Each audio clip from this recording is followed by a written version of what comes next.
The rampant rise of amapiano, which by the way I think has been highly wasted.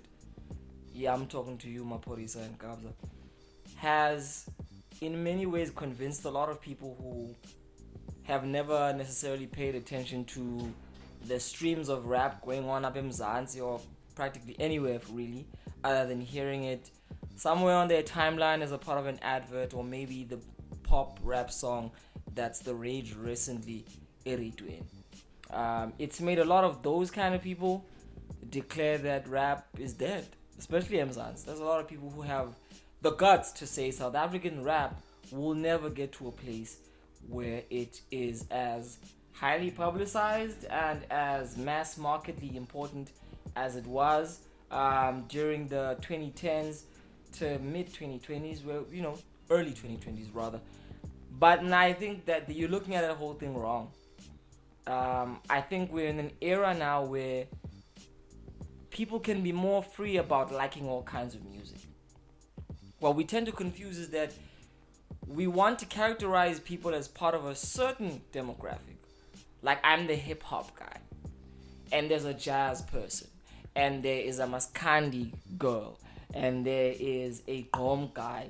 And I don't think these categories actually really exist as strictly as we think they do. I think a lot of people, especially in an era where the things you used to call guilty pleasures are at your whim to be able to explore, turns into a place where people really no longer have a market in the classical sense. If you love jazz and you love a little bit of R&B and you like a little bit of rock and roll and you like a little bit of yacht rock and you like a little bit of progressive soul, the world is your oyster, like literally. We're living in those times. So as a result, I think people undermine the value that South African rap has carved itself out deep in the grassroots psychology and popular imagination of the broad spectrum yabantu basemzansi. Enter Pro-Child, hailing from Kwalanga, Cape Town. Why I had to start this review with the spiel about the silent importance of genres we tend to take for granted, and I use the term genre very loosely, is that there are movements, there are alternative timelines going on right now where unique, authentic artists are speaking directly to the people who relate to them.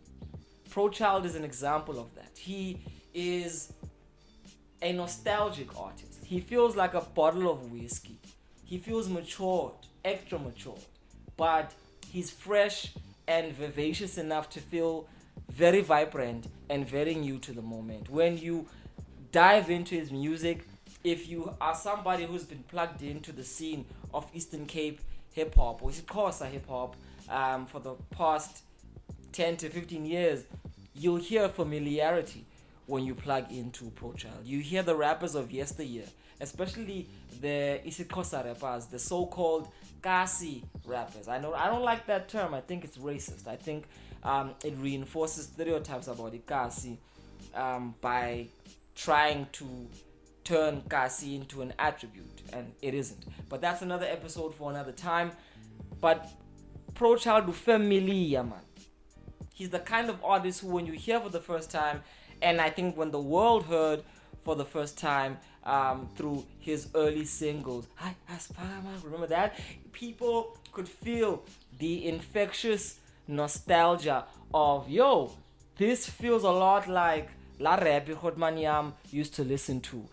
That homegrown, warm, storytelling kind of rap that seeks to do nothing other than to document the stories of the everyday people in the hood. And I think that kind of rap has always remained important at behest of an industry that claims that it isn't. It persists because I think ultimately when the glitz and glamour is done, I still want to hear the stories of Umakhelwane, the stories of the couple who always seem to be breaking up but always come back together. The story of the little kid who was a drug addict and now is clean and just got his degree. Stories of motivation stories of how this social construct called the township that has been placed colonially on Africans and turned them black can have places where we can squeeze in a little joy. This is the power of artists like Prochild. And if you don't believe me, listen to his latest project, Thamsanqa, which, if you're not an isiXhosa speaking person, loosely translate to fortune, goodwill, hope. Don't like the luck idea of the translation, because this is a sense of being given favor. I think that's the closest translation to Thamsanqa that I can give. It's good favor. When something just works your way and it is about to burgeon and beckon. And I think Prochild is in that place in his career. He's carved out an audience that understands his language, relates to his stories. Because these are more than just people or stereotypes. They're stories. They're evident realities that if you live in a township somewhere in South Africa, where even if the people do not necessarily speak isiXhosa, you can smell the smoke, you can smell the aspiration, you can smell the disappointment, the blue collar, sweat, blood and tears mixed with the rebellion of an everyday people, abazamu life. And I think that kind of rap has been made to feel boring in the face of rappers who claim the club is where it's at, is boom boom, groove is the capital of good music if you want it to flourish. So firstly, I want us to credit artists like Prochild with the responsibility and favor of being the ones who are a vanguard of storytelling as a musical art form. We're losing storytellers. That's why we've got to value there's Javas. That's why we've got to value the MTs. Because these are artists who, be it navigating in the midst of a heavy fame, they still choose to tell the simple, deep down stories of everyday people that do not have to be attached to brands and capitalist aspirations. Yes, all we want is survival. And these songs hum the tune of our everyday fight for existence. But most artists will plaster an advert on top of that existence, and in some way waters down the real conversation between an artist. And you will feel to a larger extent that you're either following the story of someone who is going to be great, or you're offering yourself into the platter of being part of somebody's mass market product. It's very rare to hear an artist who you don't have to try and vicariously live through, because you can actually just be you and relate to their stories. They do not insert themselves so deep into the music that it becomes eco-centric. Prochild is that kind of an artist. From the way he opens it up into Kwalanga, and up until we go to the song Feel It, it's the old school. And I say old school, I don't mean outdated. I mean, like, this dude understands the values of what makes a classical rap song. Verse 1, you enter into an origin story. Verse 2, you conclude to people what your hopes and aspirations are with the particular theme and topic. And you attempt to go into the different aspects of who you are as a person. Prochild does this by going into songs like Paw Paw, where it's literally an ode to growth, maturity. Be you a parent, be you a child. You are relating on both sides to the dreams that our parents tend to foster on us when they want us to succeed. And when we become parents, if you have that honor of realizing that there are people with dreams that you are an example to, this is a project that carries itself as a memoir of everyday people's stories. Tandaza. You know you ain't a real rap album if you ain't talking about where you are spiritually. And I respect rappers who still do that. I don't know what Nasty C believes. I don't know what KO's religious orientation is. I don't care. You know why? They never took me there. So it's so great to have artists who will take you from their sexual fantasies, their escapades, namanza, but still at the end of the day, I look up into the universe, into the rest of the world, and I ponder, what is the purpose of my life?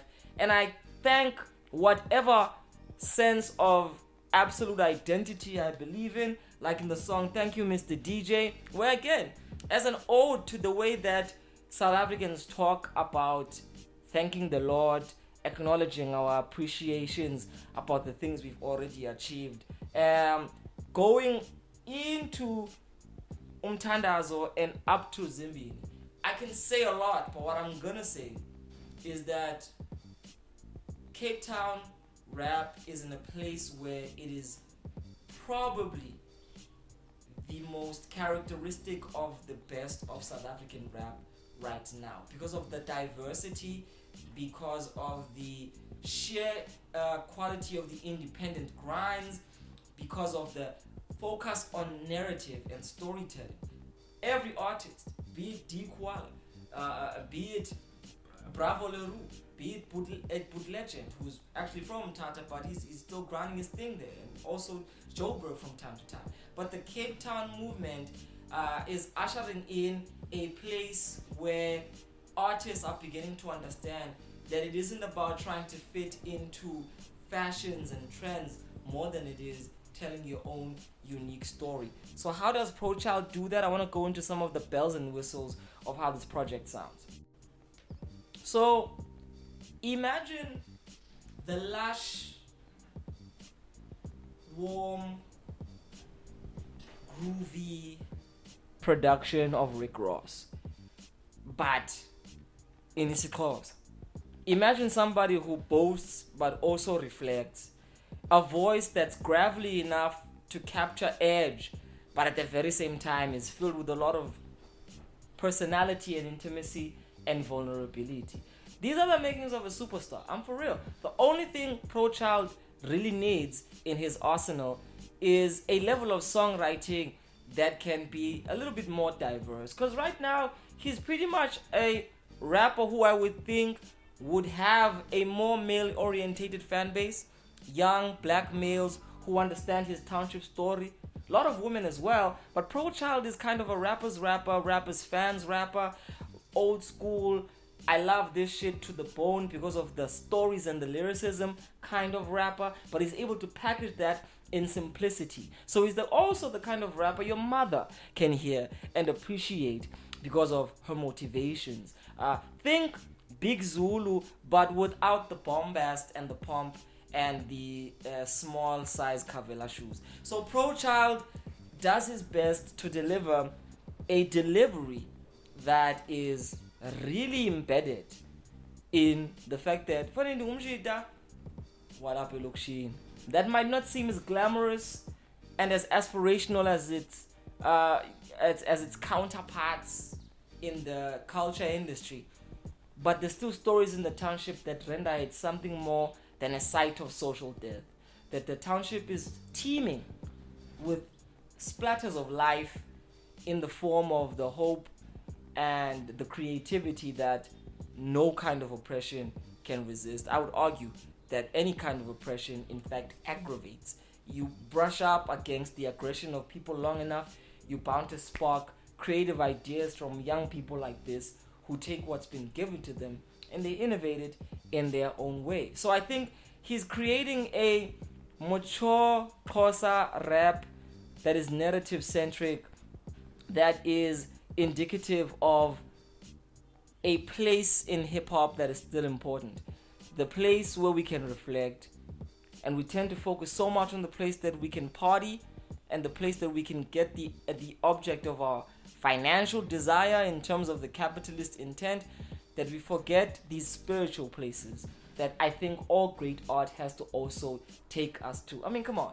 Even Questa and AKA and Casper Vest understand the significance of having songs that attend to the spirit. And you'll find in the catalog of every great artist are songs that reflect a window into more than just themselves. And I think ProChild is one of the few SA rappers who are choosing to embody a whole community on his shoulders. And if you ask me, whether it be through the collaborations of GQ artists like Leo Brennan and Be Alone, shout out to them, whether it be the connection of understanding how he fits into the mold of not only Cape Town rap but South African rap, I think the ProChild story has just begun, and Thamsanqa might be just that, an open doorway to the broader national conversation. And let's just see what it holds. So, I used to do ratings at the end of this, but now I have something I want to engage with you as an audience.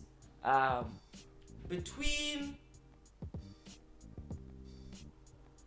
bad, okay, and great, I want you watching to give me a sense of what you think this album is. Holler at me on the comment section.